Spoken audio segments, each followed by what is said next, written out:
Okay, great. So thank you, everybody. Welcome. Thanks for not being defeated by the frigid temperatures. And of course, for coming for this third installment in our series. So as some of you know from last week, I'm Anthony Skelton. I'm Associate Professor of Philosophy here at Western. And I also convene this series, I'm happy to say. And it's my great pleasure to introduce this evening's speaker. So Rachel Margolis is an Associate Professor of Sociology at the University of Western Ontario. She has her PhD in Sociology from the University of Pennsylvania, which she received in 2011. And she's published numerous journal articles on a range of very interesting topics, including fertility and family change, population aging, and population health. Her current research is focused on the changing demography of grandparenthood and kinship structures in aging societies, fertility dynamics in the context of low and late fertility, and health behavior changes and trajectories and their implications for population health. So lots of great, fascinating topics. And for the next 2 years, she has the distinguished title of being faculty scholar at Western. So please join me in welcoming Professor Margolis for Aging Alone.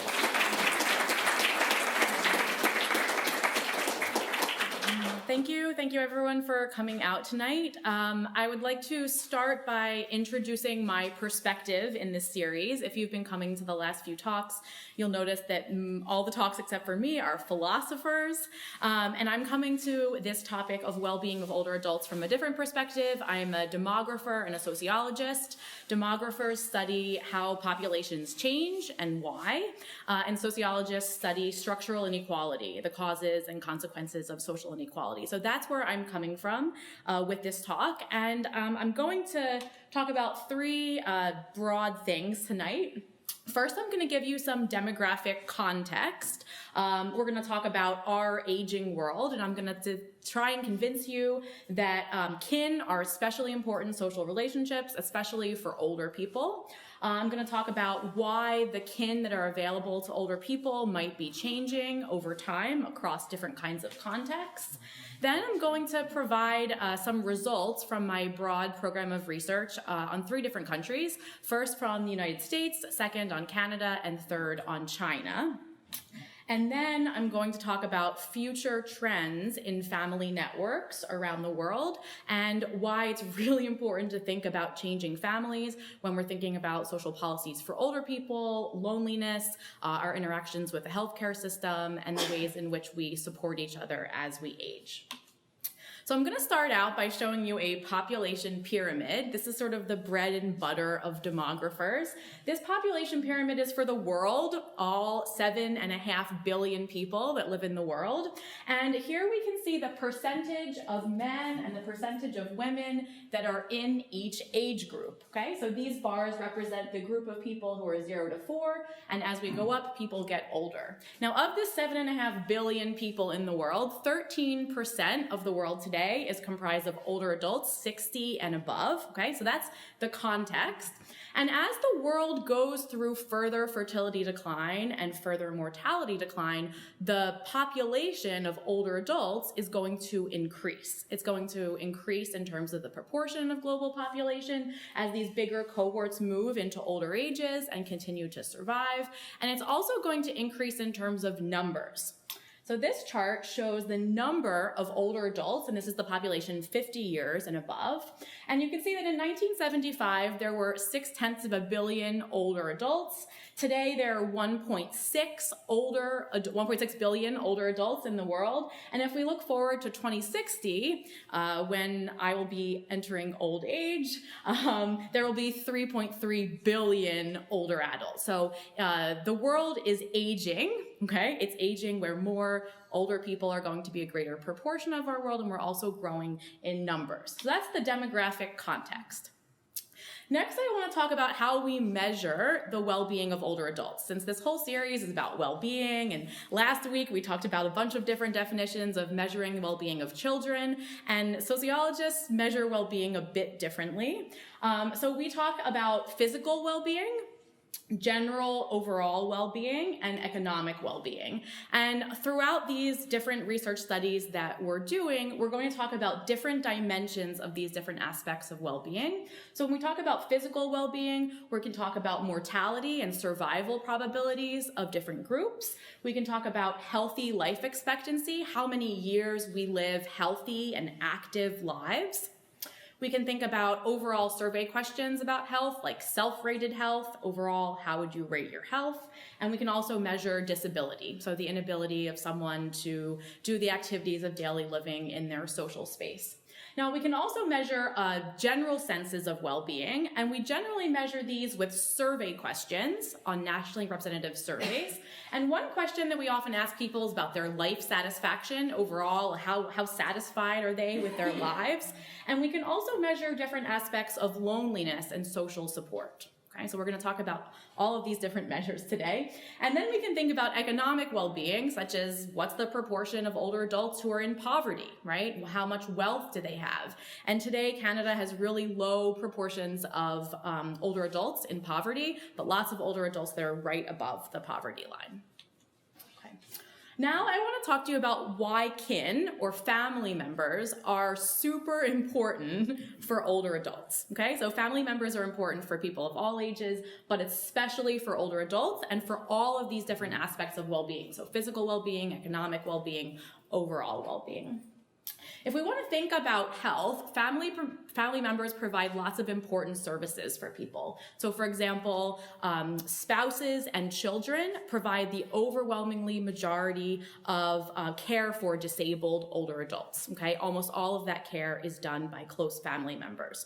Family members also help older adults manage chronic illnesses, to go to the doctor with them, interact with healthcare providers, and help them adhere to different medical regimens. Once people, if they end up moving to institutional care, the quality of institutional care that people get depends on how often family members are checking in on them. So we know that people who don't have family members are more likely to end up in institutional care, but even once you're there, the quality of care really depends on who's there for you. And then we also know that survival varies a lot, especially by marital status. And so we're going to think about how lacking different types of kin might be sort of double whammies in terms of survival and why. Now, in terms of general well-being, we can think about our measures of social integration and loneliness. Now, sociologists run a big survey called the General Social Survey, where we ask people about who they talk about important matters with, who's in their conversation networks. And for older adults, kin comprise the majority of their close relationships that they talk about important matters with. For younger people, there are more non-kin, but for older people, kin comprise the majority of these conversation networks. In general, older people have kin as primary sources of social support. The people who will help drive them places, lend them money, help them cook, etc. And for economic well-being, family members are super important for preventing poverty at older ages and also for accumulating wealth. So one of the ways in which we maintain inequality in our societies is by handing down wealth through our generations. Now, sociologists have done a pretty good job recently of bringing these ideas about how important social support is for well-being to the public sphere. And these are two books that maybe you know about, and if you don't know about them, I highly recommend you getting them from the library. They have them both in the London Public Library. This first one is called Bowling Alone, and it was published in the year 2000 by a Harvard sociologist named Robert Putnam, and he was asking the question, what explains the fact that more people are bowling these days, but we're doing it much less in bowling clubs? Okay. In addition to bowling alone more often, people are less likely to be part of neighborhood networks, and they're less likely to be part of social support groups and religious communities. And so he argues that we have to be really cognizant of sort of eroding social support and what he calls social capital by maintaining different types of social ties. And he argues that it's really easy to become loners in a high-tech era. Then the second book that's a really fantastic read is by another sociologist, Eric Kleinenberg, who writes about the Chicago heat wave of 1995. And the Chicago heat wave of 1995 was really hot, but it also led to a really high number of deaths. And the death rates were especially high among older adults who were living alone.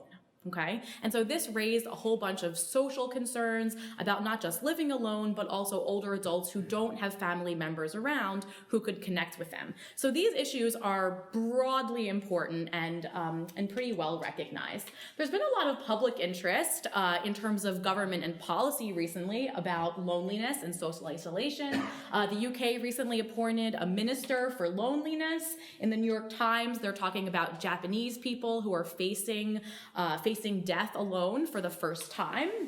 And then there are many more articles about how we can think about interesting social solutions to deal with this. So this is the context of my research, okay? Now, as a demographer, I'm interested in, since kin are so important, different kinds of changes that might be changing the family networks that are available to people. Okay, so these are changes that demographers are quite used to hearing about, but I want to give a little bit of context for you guys. So the first major demographic and social change that could be leading to more older adults without family members is that there is a decrease in marriage in general, but especially among older adults. This is related to lower marriage rates in general, okay? It's related to increased cohabitation, in part in place of getting formally married, and also increased divorce rates at older ages. So even though divorce is declining overall and declining a lot among younger people, it's actually increasing quite a bit among middle-aged and older adults. And there was a really important paper that came out using US data a number of years ago by my colleagues, and they find that the divorce rate among 50 years and older doubled between 1990 and 2010. So the way to read this chart is that in 1990, there were 5 divorces per 1,000 married people, and that increased to 10. Okay, so 10 divorces per 1,000 married people age 50 and older. It's a really big increase, okay? That's about 1 divorced person per 100 married people, okay? And because of population aging and population growth, that means that in the future, even if divorce rates among older people stay the same, we're gonna have 800,000 newly divorced people per year in the United States. This is a huge change. And part of my research has led to the question about whether this is happening in Canada also. It turns out that there is a recent increase in divorce among middle-aged and older people in Canada, but it's not quite as extreme as the United States. But that's a side issue, and I'm happy to talk about it in the Q&A. Okay? So the first change is decreases in currently married people. The second change is fertility decline. So there's been increasing levels of childlessness across cohorts, starting with the baby boomers. The most recent cohort in Canada that finished their childbearing years were childless at the rate of 22%, okay, which is quite high across different kinds of Western countries. And then in addition to increased childlessness, there's also the increased acceptance of one-child families, which leads to more and more people not having siblings when they get older. Then we've also seen people living longer, what we call mortality decline, and this has generally led to people having more family members. So this is increased survival. So given the changes that we have in marriage and fertility, we have the opposite changes happening in terms of mortality decline, where people are more likely to have their children survive, they're more likely to have their spouse survive, they're more likely to have their parents survive. And then the last major demographic change is population aging and population growth. So we're going to have more older people, and older people are going to be a greater proportion of our society. Okay. Now, policymakers should care about this group of older adults without close kin for a number of reasons. So one major reason is that we have declining proportions of multi-generational households, okay? And my PhD student, Chai, over here, you can raise your hand, is writing his dissertation on the increased prevalence of older adults living alone in Canada, okay? So you can ask him about this after if you're interested, okay? We can also think about older adults who might know that they are not married and don't have children and can make their own types of kin-like relationships for when they get old to have social support. But other people might be kinless because of unexpected reasons. Maybe they're widowed earlier than they think, or they don't expect to get divorced. So there are some people who might be able to plan other types of social support and some people who might not. Okay. Another reason why we care about this is that often older adults that don't have family members are disadvantaged on a number of other dimensions. So I'm going to show you some information about their wealth and their health and their other avenues of social support. And then the last couple of things I want to talk about are policy issues. Over the last few years, there's been an issue in the news about bed blockers in Alberta. Have you heard about this issue? No? Okay. Well, there are lots of older adults who go into hospitals and get treated for an illness and it gets fixed and then they're ready to be discharged. But they can't be discharged until there's a plan in place of how they're going to deal with their illness. And they need to have some support for some of these issues. Now, many of these people have children, but they don't live nearby, or they don't have any children or spouse and they live alone. And so lots of people were staying in the hospital many extra days than they needed to because they didn't have someone who could help take care of them when they left the hospital. And so Alberta's newspapers were calling this issue bed blockers, right? This was costing them like $1 gazillion, right? And so this is an issue not just for people who don't have close family members, but also people who don't have them that they can rely on. So we can come back to this issue at the end. Now, if we think about how we're aging in Canada, there are lots of social supports that we can rely on. So we have the Canada Pension Plan and the Guaranteed Income Supplement and Old Age Security. We have all these programs. But there are lots of countries where they don't have public pensions and people rely mostly on their children and their families. So at the end, I want to talk about why older adults without kin might be an even more potentially important policy issue in other countries. All right, so now let's get to the meat of the talk. I'm going to present research on 3 different contexts. The first context is the United States. And first I'm going to show you that recent changes, recent patterns in the proportion of older adults who don't have close kin. I'm going to tell you about what we know about the well-being of those people compared to older adults with family. And then I'm going to show you some population projections, which is like demographers' most sexy topic, about like how this group might change in the future according to our best estimates. Then second, I'm going to show you some data for Canada. I'm going to show you dramatic increases in older adults without family, what we know from our new research about their well-being, and about whether kinless older adults in Canada interact more with friends because they don't have family members to rely on. Okay, so that's the story for the Canadian data. And then in the third context, in China, I'm going to talk about why kin are so important in China, given their system of filial duty. I'm going to talk about why kin are really important for economic support in older age, and also what we might see in the future in China. So can I get some nods if you guys are following? Yeah? Okay, great. All right, so context 1, the United States. Okay, so the first thing that my co-author and I started to do when we started this project a few years ago is we got our hands on some nationally representative survey data of older adults. And so the next few slides are coming from data on the Health and Retirement Study. This is a study that Congress funded in the early 1990s to study how the boomers were aging. We didn't know what their health was like, when they were planning to retire, how much money they have. So we have this nationally representative data set. And we looked at what proportion of older adults, 55 and above, are lacking particular types of kin. So 38.5% are lacking a spouse. 36% don't have any spouse or cohabiting partner. Okay. We have around 10% who don't have biological children, and a little bit of a lower number that don't have children of any type. And we have 80% who don't have any biological parents that are alive, and 16% who don't have any siblings. Yes? So what's the difference between a lack of spouse and the no spouse / cohabiting partner? 36.3%, they don't have a spouse or a cohabiting partner, okay? So the first group is just whether they have like a married partner, and the second one is a cohabiting partner. Sometimes people are interested in the difference because norms about whether you're gonna care for your cohabiting partner are a little bit less structured than whether you're gonna care for your spouse. Yeah. Does that make sense? Okay. Yes, thank you. Yeah. So the next step we did is we said, okay, well, there are pretty big proportions of people lacking different types of kin. What about people lacking multiple types of kin? And so we found that 6.5% of people don't have a spouse or any biological children. 5.5% don't have a spouse or cohabiting partner or any children of any type, adopted children, stepchildren, biological children.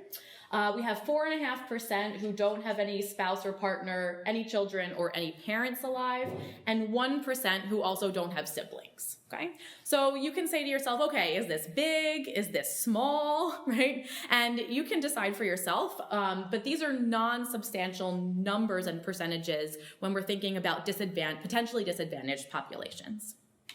Okay.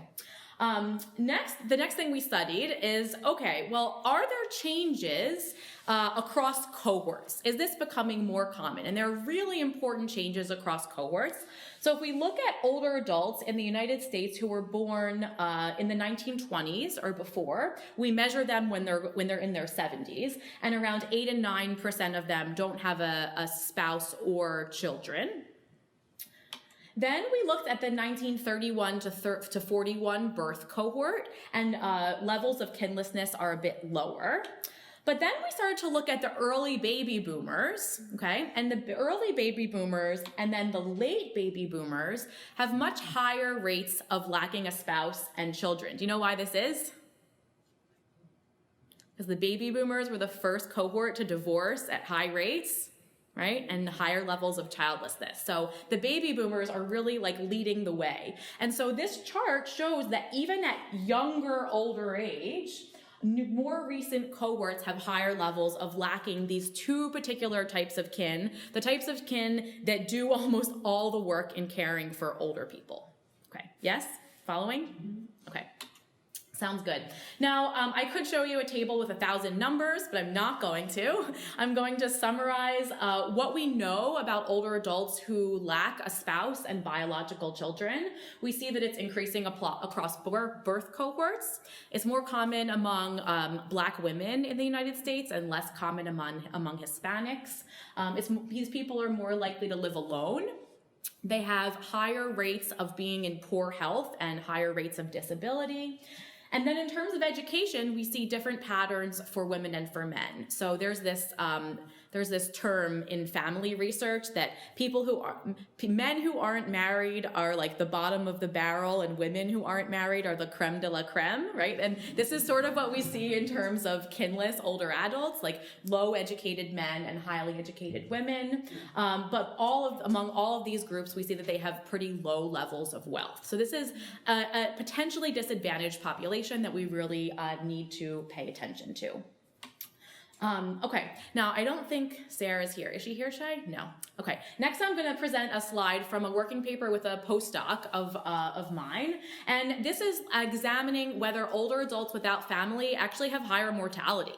Okay, and so what we did is we looked at survival probabilities for people with different groups of kin, and we found that people who have more kin generally have better survival. Okay, and that this is partially explained by economic factors. It's partially explained by the fact that they have better health and health behaviors, but it's not really fully explained. So this is another aspect of disadvantage that kinless older adults in the United States face. So the next part of this story regarding the United States is about what might happen in the future. So I've already told you that kinlessness is increasing across more recent birth cohorts. So the next thing that we did is we did a set of population projections using a microsimulation exercise, using historical data and taking the U.S. Census's best guess for what will happen to fertility and mortality and migration and aging and marriage, and to see what will happen to the population of older adults. And so we wrote a paper, and you can find it here. And then we put some figures in the paper, and then some journalists made an even more beautiful figure than we could do. So this figure actually comes from the news media Axios that wrote about our article. And what we find is that the percentage of older adults 50 and above without kin will increase across all race and sex groups in the United States, but most intensely among blacks, among non-Hispanic blacks in the United States. And this is mostly due to patterns of never marrying, and never having children. The only group that divorce plays a really big factor is for white women. Okay. The next thing I want to tell you is that these proportions of numbers of older adults without kin are important subpopulations and just as big as other types of health risk factors that we think about all the time. So for example, our projected population of older adults without a spouse or biological children is going to be bigger than the projected number of people with diabetes or dementia or legs amputated. Okay, so we have like really quite substantial sizes of the population. Okay, so let's sum up the United States and move on to Canada. So I showed you that older adults without family are not very uncommon. 7% of older adults don't have a spouse or children. 1% don't have any spouse, children, parents, or siblings. And this group is disadvantaged across multiple dimensions. Okay, context 2. Are you ready? Yes? Okay, the great country of Canada. So the next project that my co-authors and I did was to find some similar data for Canada. So here I'm going to show you some new results from the Canadian General Social Surveys. All of the data analysis was done by Chai. You can raise your hand. Okay, nice job. Okay, and what we find is that older adults without family are actually more common in Canada than the United States. So 8% of older adults 55 and above don't have a spouse or biological children. That's compared to 7% or 6.6 in the United States, okay? And this is due to higher rates of childlessness in Canada, okay? So that's the reason, okay? Then we analyzed their well-being, the well-being of older adults without kin in Canada. And what we find is that kinless older adults tend to have lower levels of life satisfaction, worse levels of self-rated health, but similar levels of mental health compared to older adults with other types of family members. So those are the first set of findings. And we said, okay, well, that's interesting, okay? Maybe not surprising, but interesting. And we said, okay, well, if older adults don't have family members, maybe they're hanging out with other people, right? Maybe they're hanging out with friends. And if you don't have close kin, maybe you're gonna spend that time getting together with friends. And so the General Social Survey asks a number of questions about how likely you are and how often you talk to friends and you see friends and you call friends. And so our research finds that even though older adults without kin don't talk to family members that much, they're more likely to talk and see with friends. Talk to and see friends. Okay. So I think that's a really nice story and something that we haven't been able to analyze in other countries' data sets. Okay. Now, oh man, this colors turned out ugly. Okay. Sorry. So the last set of results I'm going to show you for Canada is showing you that similar to the United States, more recent birth cohorts of Canadians are more likely to lack these types of family connections. So these lines down here are the birth cohorts of 1930 to 34, 35 to 39, and the early 1940s. Then you can see the early boomers. This is my parents' cohort with slightly higher levels of lacking a spouse or biological children. Then you have people born in the 1950s. That's supposed to be pink and orange, but it's pink and pink, okay? And then up here we have the 1960 to 64 birth cohort. And last, we have just one dot of recent data from the 1965 to 69 birth cohort. So these are really large changes, and these are things that we can talk at the end about how to think about aging policy, given that this is changing so drastically for younger, older adults. Okay. Okay, so summarizing what we have here, we have younger cohorts in Canada who are more likely to lack these two types of kin that are super important. We're going to also have much greater numbers of this group because of population aging and population growth. And it's hard to know a lot about this population in Canada. And this is mostly because our health surveys don't ask questions about families. Our family surveys don't ask questions about health, okay? So this has led to lots of separate kinds of papers where we know a lot about people with and without spouses and who they live with and health. And we know a lot about family, but not a lot about people's health. So this is a big issue for studying this group in Canada. We also have very limited longitudinal surveys in Canada because of major changes that Stephen Harper has made. And there's been a big movement towards using administrative data to do social science rather than survey data. But we can't ask we can't get information about lots of important factors in administrative data. We don't know about social connectedness, about loneliness, about how people are getting help with different kinds of health conditions. We don't know about that. All we know is that they use the hospital or that they're alive or that they're in school, right? So this is a big data gap that we have in Canada, and I can't give a talk to a Canadian audience without complaining about the data gaps. Okay, so I talked about the United States, I talked about Canada. Now let's look to the rest of the world, okay? This chart is from the UN World Population Prospects, and it shows the population of the world in billions over 50 years old. Now, I just talked here about the United States, okay? Then this brown ugly color here is other more developed countries like Canada.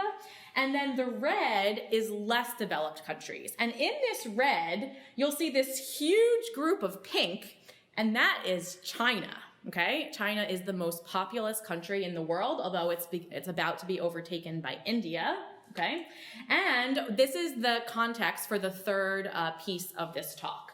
Now, for the China piece, I want to talk about why kin are particularly important in China, why having kin is really important for getting money when you're old and keeping you out of poverty, and some major population changes that are about to happen in China. So get ready.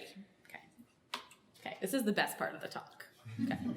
All right. So let's first talk about elder care in China. Okay. So if we think about elder care in Canada, we have all of these public supports that were put in place a long time ago to prevent older adults from living in poverty and eating cat food, okay? We don't have similar programs in lots of other countries. So China has a really weak pension system. Only 20% of older adults are covered by this pension system. And so to make up for that, people get a lot of money in older age from family transfers, okay? So money from relatives makes up around 20% of people's retirees' income, okay? And another way in which older adults are supported is by living with their adult children. So almost half of older adults cohabit or live with adult children and their families if they have families.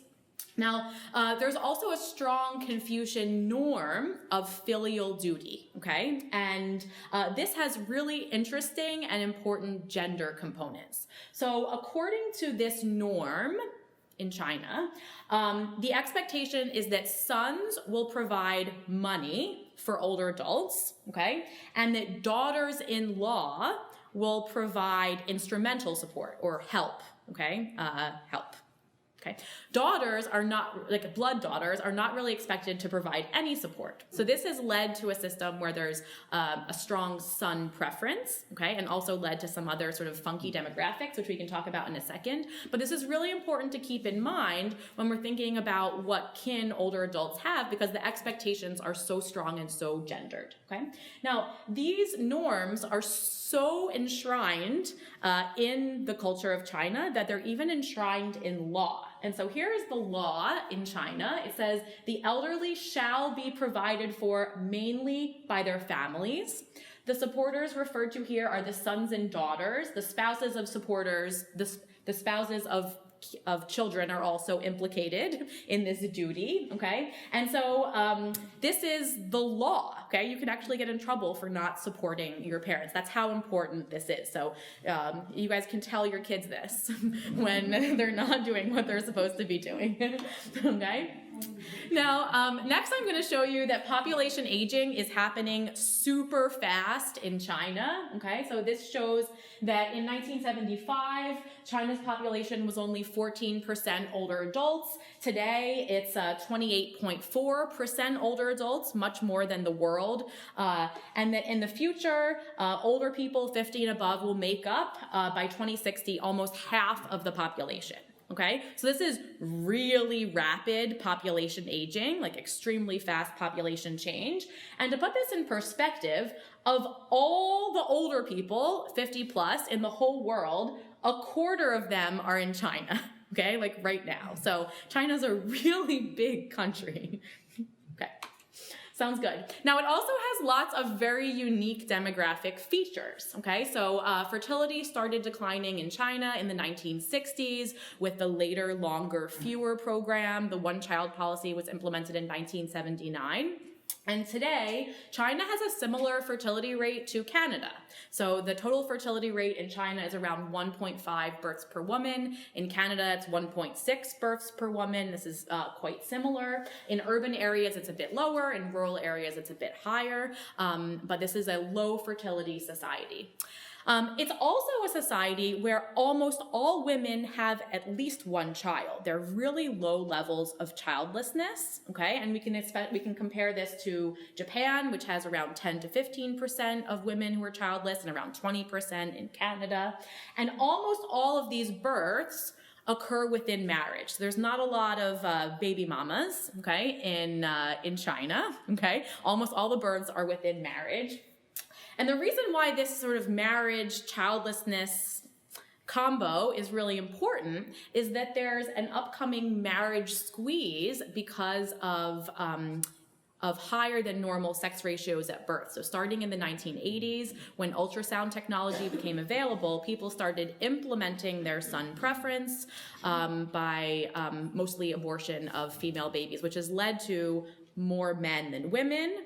Okay, and so we're going to see an increase of non-married men and childless men moving forward. That's just a preview. Okay, so the next empirical part of this is from data from the China Health and Retirement Longitudinal Study. This is a comparable study to the US data set that we talked about. And I'm going to show you some data for the year 2011 for Chinese older adults ages 45 and above. Okay. So first I can show you that 15% of older adults in China are lacking a spouse or a partner, and 3% are lacking biological children. Okay, so these are much lower levels than the United States and Canada. Okay, and then we looked at different combinations of kin over here, and you can see the percentages of people who are lacking different types of kin. Okay, and to compare to the US, there's way lower than half of people lacking a spouse or partner, and way lower proportions lacking all of these types of kin. So almost everyone is married and almost everyone has at least one child in China. Okay. So in this paper that came out just recently in the Journal of Gerontology Social Sciences, we looked at the characteristics of older adults without close kin in China.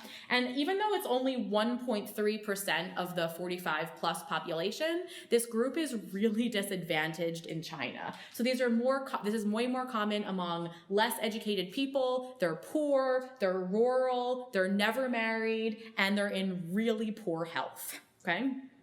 Then we looked at people who lack a spouse or partner, and only have one child, only of one sex. Okay, so I'll talk about sex of children in a second. And this is more common in urban China.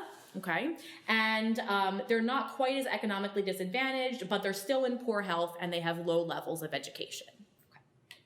Okay, so we took this data about older adults lacking kin, and we said, okay, well, are people who lack kin, are they less likely to receive economic support from a family member? And so there's a question in the survey that says, have you received any monetary support in the last 12 months from any type of person or family member, okay? So on the one hand, you'd think, okay, well, if sons are supposed to give money, people who don't have kids are way less likely to get money, right? But maybe they're making up for that by getting money from nieces and nephews and cousins and relatives and friends, okay? So sort of these competing hypotheses.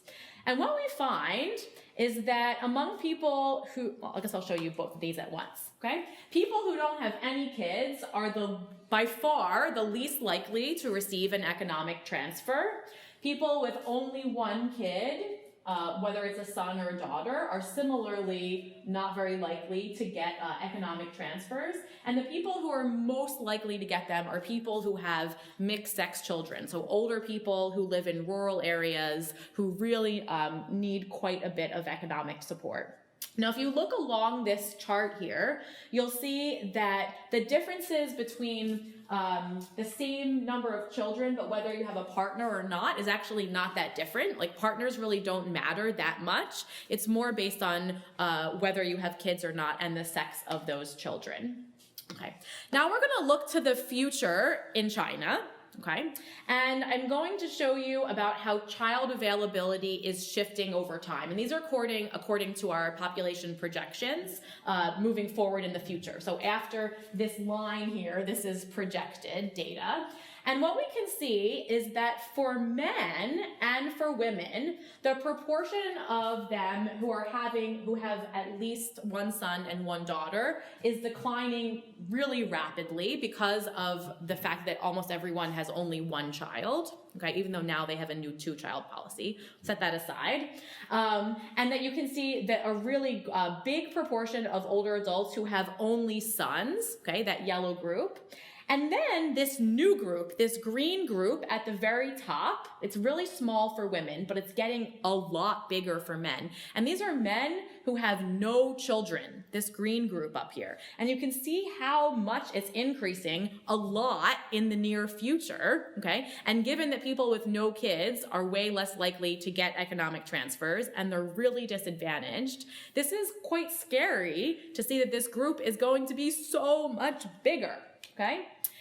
Then we said, okay, well, are these people who are lacking children, are they also lacking a spouse, okay? And here we can see that there are really low numbers of women who lack a spouse or children, but we see increasing proportions for men that are quite drastic, mirroring what we're seeing earlier. So this marriage squeeze is really coming into effect for cohorts of older adults cohorts of adults who are aging soon. Does that make sense? Okay, good. Now, because of the one-child policy, a lot of these men are also not going to have siblings, okay? So you can see that around 4% of men in 2080 will not just be lacking a spouse or kids, but also siblings. Okay, so what do we know about the implications of changing kin availability in China? We see that more older men are going to be without living family members, okay? This is a non-negligible group of people. So even though it's only 1.4% who don't have a partner or kid, this is 6.35 million people. That's like all of Toronto. Okay. And those without kin are the most disadvantaged. So Chinese public policy will have to deal with this, especially because right now the elder care norms are so reliant on money and help from kin. So who is going to support people who don't have children? Who is going to support people with only unmarried sons? Since really you're supposed to get help, like instrumental help, from their wives. Okay, so that's sort of an additional challenge. So our results suggest lots of social and financial challenges ahead. Okay, now I'm going to wrap up. Okay, sounds good. So Anthony said 45 minutes. Okay. So to wrap up, we will see, we expect to see more increases in the proportions of older adults without kin around the world across multiple places. Right now, my co-author at Penn State, Ashton Verdery, and I are doing a project looking at global kinlessness. And we've gotten data on 37 countries, and this paper is like hot off the press online. It has really nice charts, okay? And you can see here on the y-axis, this is charting the the proportion of adults 50 and above who don't have a spouse or children. And you can see that rates vary down here from like 2% in China and Korea, all the way up to around 10 or 11% in Canada, Italy, Czech Republic, Netherlands, Austria, and Ireland. So there's like huge variation just looking at the y-axis here, okay? The x-axis is looking at the level of fertility 35 years earlier, okay? So we can see that countries that had high levels of fertility just recently have lower levels of kinlessness. These countries up here went through fertility decline a lot earlier, and we expect that as these countries experience fertility decline or continue to experience it, that the older adults will be more likely to be lacking these types of kin. So this is sort of our paper that's looking towards the future. We've also started looking at the characteristics of older adults without kin across different countries.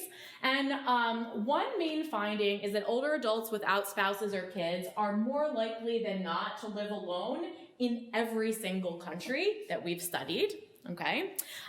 We found that in some countries, like China, older adults without kin are more likely to be male, but in some other contexts, like Indonesia and India, older adults without kin are more likely to be female. And so there are slightly different risk factors for this across countries.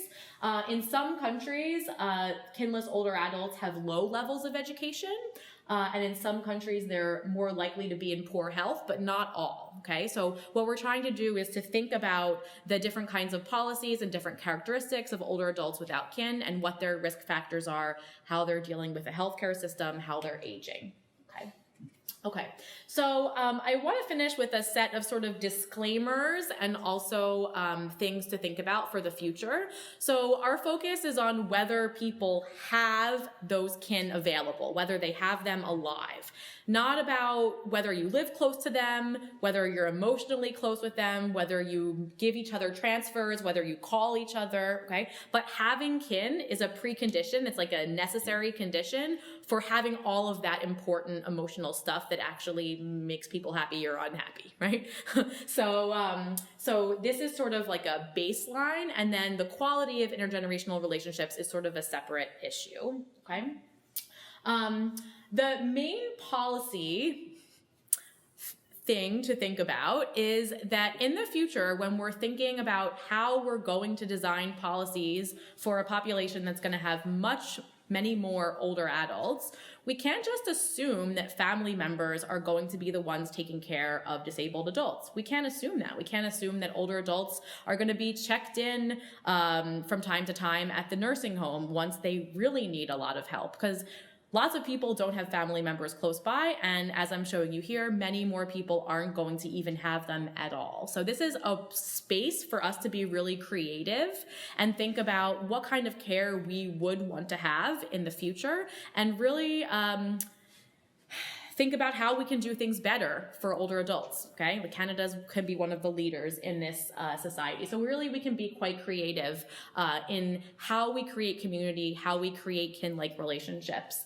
The province of Quebec has a new recent initiative to actually get younger people to start talking to others about who will make medical decisions and financial decisions for them if the time comes and if they need it. And this is a really new policy because usually people don't think about these things until they're really old or until after they need care. And this is a way of having people have conversations with friends and family way earlier in the life course so that they can start preparing for when they might need help. So I recently signed a power of attorney form for a friend who's 36 years old. So I'm going to be in charge if something happens.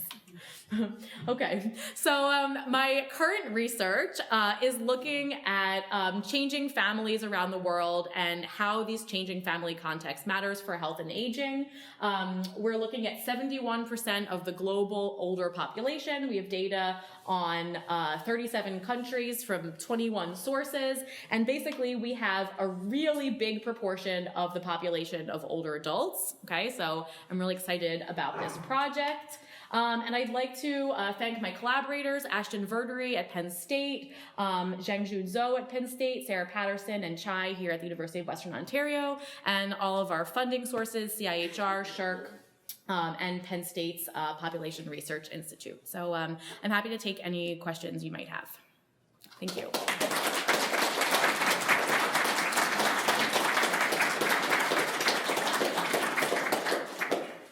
Yes. I thought it was really interesting to see that it's a law in China, these family obligations. Do you know of any other countries where that's legislated? Not to the extent that China does it, but I recently was talking to a Korean colleague who said that older adults and younger adults and their adult children are making contracts. So parents will like give children money, but then they have to fulfill certain duties, like you have to call 3 times a week, you have to check in on me, and if you don't fulfill those duties, then the money can potentially have to be paid back. So this is an example, but I don't know of other societies that have as strong sort of filial duties enshrined in law. This is a special case, but you know, it's more than 1 billion of 7.5 billion people, so it's like a pretty big portion of the world's population. Yes. Have you done any examples of this sort of creative things about kin-like relationships? What's been advanced? Yeah. So I've heard about some older adults who live in co-ops, people who are never married or divorced and they choose to live with other people. I've heard recently about several divorced women who get together and buy a place in Toronto and hire a cook. These kinds of stories are collected by people at the Vanier Institute of the Family, and they're always sort of on the lookout for new family trends. And so family lawyers have been talking about how often when older adults come together to sort of create these alternative types of living arrangements, that they often will make a legal agreement about like what should happen if something happens to one of them and how they want to handle finances and stuff with their kids. So that's another sort of example of how people can do things. If I think of more, I can tell you. I mean, it's an opportunity to be creative, right? We're wealthier and healthier in older age than we ever have been before. So you're talking about creativity by individuals, not necessarily by the government. I mean, the government has a role too, but they generally move slower. Yeah.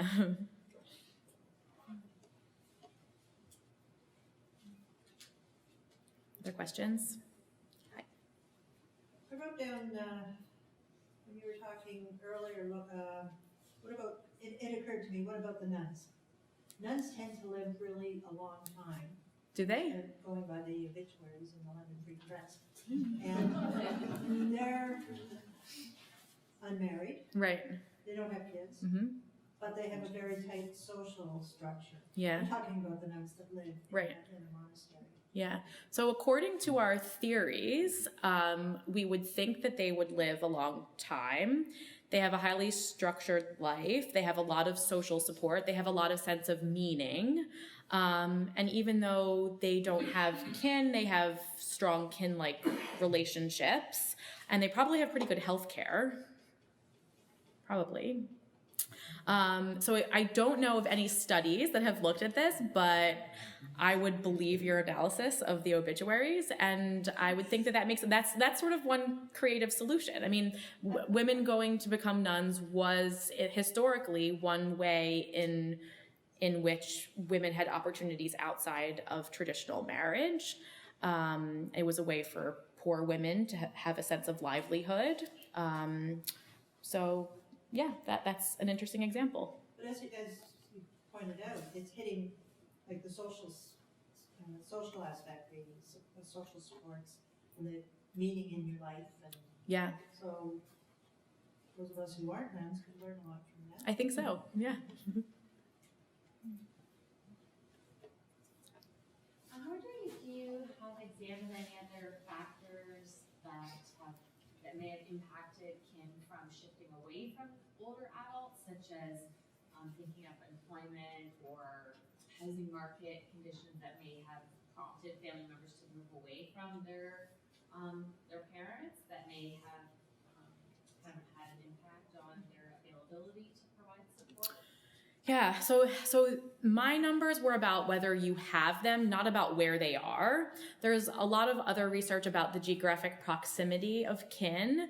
And generally that research finds really large education differences in distance from kin. So generally you want your adult children to be well educated, but if they're too well educated, they're going to move far away from you. That's sort of a summary finding from that research. Sorry, I missed the beginning of your question. Oh, it was just about external factors like around employment or. Oh yeah, so right. So highly educated people move the furthest for school and for employment. And so that is sort of that the employment is the mechanism by which you see these education differences. In terms of other types of factors, like you mean like social relationships or things like that? I was thinking like the changes in the housing market prompting families to want to move and perhaps move away from, but that's often prompted by the fact. Yeah, I don't know a lot of research on that. I do know that most of the research on proximity of kin is done in Europe and the United States, not in Canada because of the lack of data. But let me think about it and get back to you after. Yeah. Thank you. So with this data that you have, what would you, if you're in a position to recommend to policymakers, or what do you know, people who use data like yours, what types of things are they recommending to policymakers? What types of things would I recommend to policymakers? So I'm going to a conference at the end of March called the Families in Canada Conference, sponsored by the Vanier Institute in Ottawa. And the purpose of this conference is to think about what we need to know about families in the future and collect the data now. Okay, so this is my pitch, right? My pitch on older families is that this demographic tide is coming. We need to think about how we want to handle it as a society now, right? Like, I'm not a policy expert, so I'm not going to say like government should do X, Y, and Z, but I would say that we need to think about like more options for housing for older people and the quality of that. We need to think about in-home care for disability. We need to think about social workers who help people when they leave at the point of hospital. And there's already been quite a movement in Ontario, at least, to keeping people at home, but those systems are quite strapped for cash. And so all of these different systems need to work together to fill the role of what in the past adult daughters were basically doing for older people. That's sort of a roundabout way of answering your question. Yeah. Yes. This isn't exactly a question, but it seems to me that institutionalizing people in my generation is backward thinking, and that's what you're talking about, specific institutions. Some developers in this area have started talking about developing land to multi-generational types of housing. Yep. And that is the solution to the lack of kin, is to have families and older people, retirement homes, Living schools, together. nurseries, and so on, developed in an area the way that small towns used to be, so that people had kin or kith nearby. And it seems to me that smaller countries such as Holland and England have recognized that much quicker than we have, and it is up to the sort of middle generations to approach the policymakers so that by the time they get to my age, they will be able to be living in that kind of community and developing their kin. I think there's a lot of interest in those types of communities, not just among your generation, but also among my generation, who doesn't like living with kids far away from grandparents, right? And so I think that's a really good idea. There was a book that came out recently by this Canadian entrepreneur called How We Can Win. And he's arguing about Canadian competitiveness and entrepreneurship, how we should fund this a bit differently. He was on CBC last year, maybe at this time. And one of the areas for new innovation, he said, is basically this kind of multi-generational housing. Yeah, it's a big market. Yeah, yes. There's two questions. Mhm. First one, this is like extremely important, so I'm just thinking, where, if you're educating the public, not just this group of people for your study, where can a person find the result in a simpler kind of way that you can spread with the technology, like share on Facebook, or on, with the purpose of educating everyone. Yeah. So some of our research was written up in a bunch of different news sources. We wrote a press release, and it got picked up by the Wall Street Journal and Axios and a few others. And they wrote about our research in a way more exciting way than we did. I'm sort of jealous, actually. How can we find it? You can go to my website at Western, and then if you click on my personal website, then you can find all the news that's been picked up about this research. Okay. Yeah. The second question is, with Canada being a country that's mainly made of immigrants, there's a lot of immigrants. Was there any difference between the different, according to these, In Canada, older adults who are first generation are more likely to be married and more likely to have children.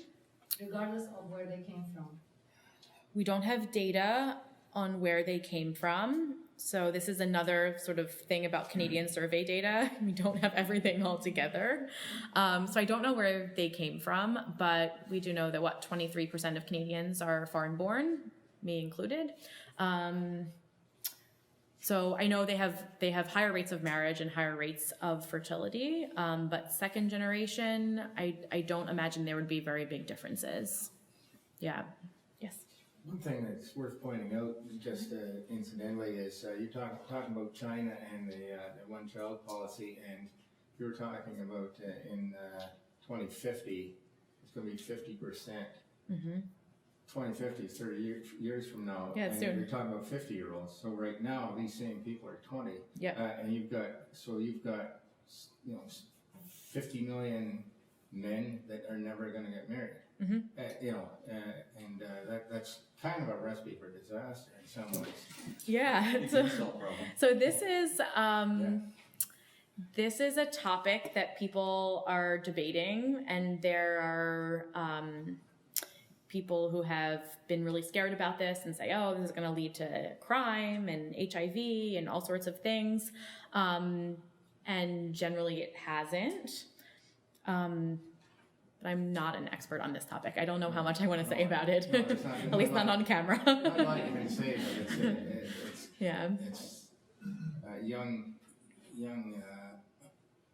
men with no prospects is not that good a recipe for social cohesion. Yeah. I have a colleague, a sociologist at Laval University, Danielle Belanger, who studies the effects of high sex ratios at birth in a bunch of different Asian countries.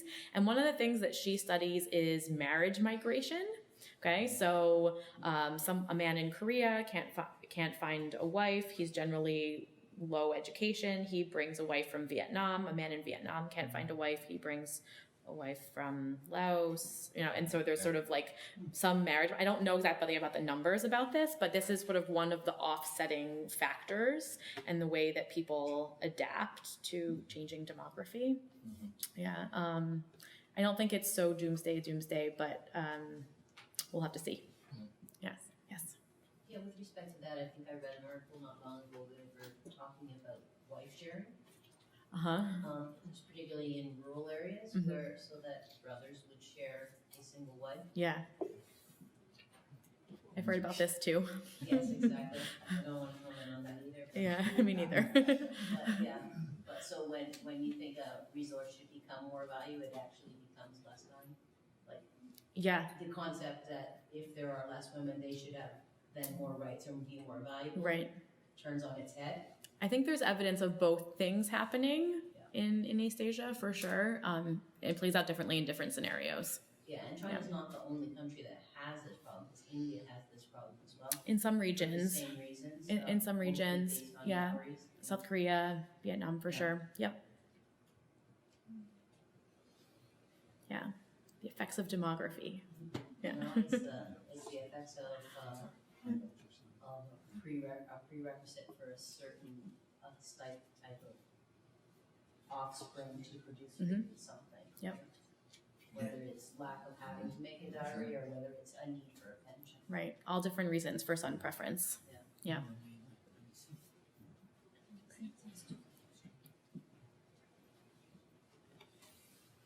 Yes. Question on stats. I know we lost them for 8 years. We lost what? The statistics coming in when it was during our prime minister's term. Was it 8 years that we lost the information? Has it all been reinstated now? So Harper made a few different changes to sort of the data infrastructure. One thing that happened during his reign was that most of Statistics Canada's longitudinal surveys were canceled, okay? Right now we only have, I believe, one big longitudinal survey, and it's a new one.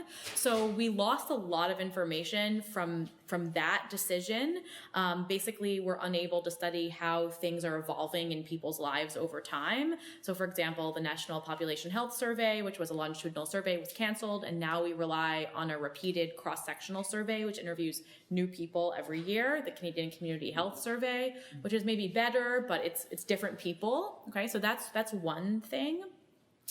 The other thing that sort of got more press was that he made the 2011 long-form census optional and called it the National Household Survey, which led to a really low response rate, mostly people who were poor and rural. And so that changed, that has changed back. So the 2016 long-form census was awesome. So that's really nice. And the long-form census is especially important because that is the sampling frame. That's like the list that we get all other samples from, the labor force survey, et cetera. So that's why we really need to have a good sampling frame. So some things have been reverted, but other things are just lost. Yeah. They're not listening to what the benefit that you're all referring to. Yeah. Yeah, Canada does not have great survey data. I could probably talk for an hour about this. Yeah, I'm not going to. It's late. Yeah. Yes. Will your slides be available on your website? I can make them. Yeah, I'd be happy to. Where do you, on the Rotman website? Okay, I can make them available on the Rotman website. Okay. Are they also on your personal website? They're not, but they can be. Yeah, I'm gonna do that tomorrow.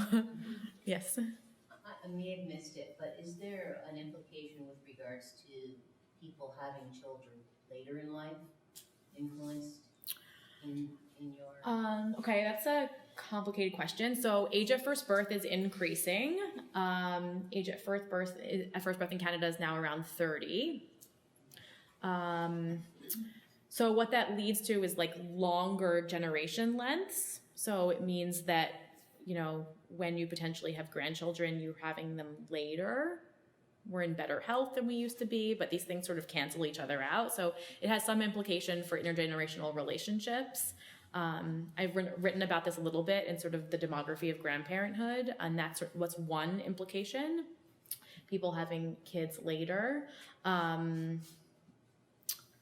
But I don't know, there's something else that you... No, it's just that I know a number of people who are in their late 50s, early 60s and still have kids in high school. Yeah. You know, 20 years ago, they'd be having children at this Right. point, right? Right. So if you extrapolate their kids' ability to look after them, once they hit a time period which they need looking after, the wealth of that child obviously wouldn't have had a chance to accumulate. Right. And their ability to spend time probably also less. So related to this, there was a paper that came out a few years ago that found that adults were having a hard time saving for retirement during the last sort of 10, 15 years of working because they were paying for their kids' university or their kids were moving home. They were giving them all sorts of money. And so they talked about whether people were borrowing more to pay for university, what the implications for retirement would be. So there are sort of those kinds of timing issues. But fertility postponement is like not happening sort of across the board. It's happening more for better educated people. Fertility happens earlier for less educated people. So when in the life course that happens, it really is socially structured. Yeah. Yes. Does that also mean that older people are retiring later in life? Does it also mean that when that happens? Some people are, so highly educated people are retiring a lot later. They're hanging on to their jobs. They really like their jobs. Older people are in better health than they used to be, but people are not working a whole lot later than, like on average, than they were in the past. Most people are pretty excited to retire at 65. Yeah. Does that also impact the income or they compete in the job market with younger people? Does that mean that, like, you have older generation, you have more, like demographic, you said that there is more older people. Yeah. They are retiring later. Yeah. So how does that impact the younger? So, with the economic recession of 2008, a lot of older people who were sort of on the precipice of retirement decided to work a few years longer. And one thing that people have argued, although I'm not sure how much evidence there was for this, is that made it harder for younger adults to find permanent employment in the labor market. So that's one example of how this sort of might play out. And they can't help the older later on. It's true. Yeah, because all these generational dynamics are really complicated. And yeah, the labor market stuff is not really my specialty. Yeah. You can ask my colleague Patrick. He studies this. Yeah. Cool. Well, maybe we're done? Yeah. Thank you everyone for coming.